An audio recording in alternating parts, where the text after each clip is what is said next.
We have just witnessed the Ethereum Shapella upgrade in April not long ago, and we are embracing the next big move of Ethereum now, the Cancun Deneb upgrade, which is named according to the DevCon city name convention.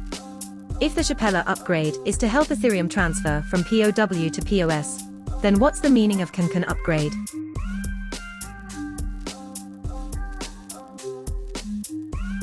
The Cancun Deneb upgrade is expected to occur in May or June. We can regard the Cancun upgrade as a supplement, an upgrade to the Shapella upgrade. The Shapella upgrade focused on the withdrawal function, but postponed the important proposal EIP 4844. Therefore, we have reason to believe that the focus of the Cancun upgrade is EIP 4844.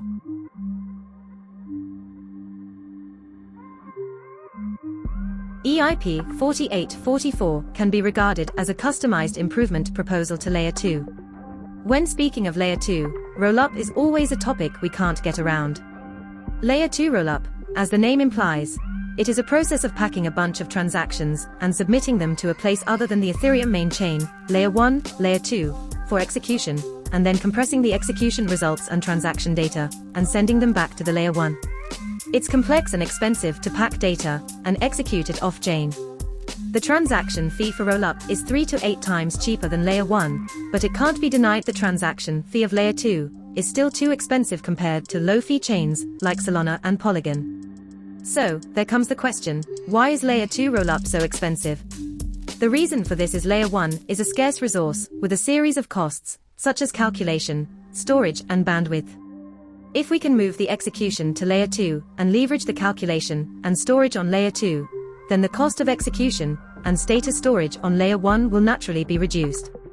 However, the security of Layer 2 is inherited from Layer 1, so Layer 2 has to send back the execution data to Layer 1 and ensure the data can be verified.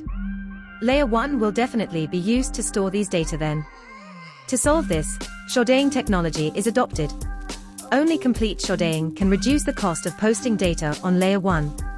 Its basic idea is to provide cheap storage costs by expanding the temporary plugin data package, and use a new method to encrypt and prove that the verification node has verified the smallest subset of rollup data, unlike the current full data submission verification. The complete sharding is with high technical difficulty and a long development cycle. Therefore, Ethereum divides the entire sharding scheme into 3 main steps. The first step is pro-danksharding, which is the much-anticipated EIP 4844. The second and third steps are proposer-builder separation, PBS, and danksharding. If EIP 4844 is fully put into practice, transaction fees on Layer 2 rollup are bound to be reduced substantially, with some predicting that the fee will be less than $0.001. This is a crucial milestone for Layer 2 rollup and the entire Ethereum ecosystem. For Ethereum, the success of Cancun upgrade will further enhance its dominant status. Otherwise, it will have to face intensified competition and challenges. After all the public chains are eager to replace Ethereum. New public chains such as Aptos and Sway have been launched in 2022. These emerging public chains claimed that they will surpass the TPS of Ethereum and build a high-performance public chain. It has formed huge pressure for Ethereum. After all, the problem of high gas fees brought about by the lack of scalability of Ethereum has become a shortcoming of it, and it has been complained and ridiculed by the whole network for a long time. If Ethereum want to survive the crisis and enhance its leader status, it has to make its best in scaling.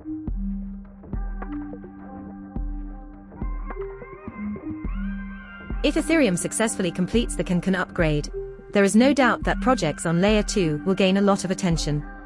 If Ethereum has an unshakable position on Layer 1, then rollup is absolutely the top priority on Layer 2. Optimus rollup, Arbitrum and Optimus. At present, Arbitrum and Optimism, the top players of Layer 2, have been in operation for a long time and known by a lot of people. We will not go into details about their history. But it needs to be noted that with the Cancun upgrade, Arbitrum and Optimism will benefit the most, and may become the biggest winners. According to the data, owing to the first-mover advantage, Arbitrum and Optimism on Layer 2 have occupied 87.27% lock share of the entire track, both of which belong to the Optimism rollup.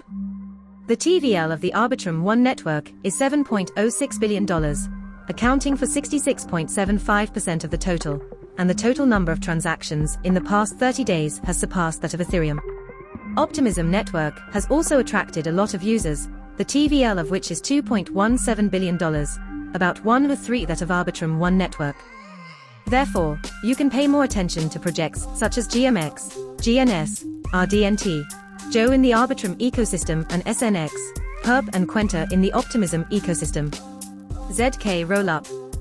In addition to Optimism Rollup, ZK Rollup is also worth paying attention to. In terms of construction, ZK Rollup is mainly divided into two types: ZK Sync-based construction and StarkX-based construction. At present, the ratio of the number of people adopting OP Rollup and ZK Rollup projects is about 1 to 2.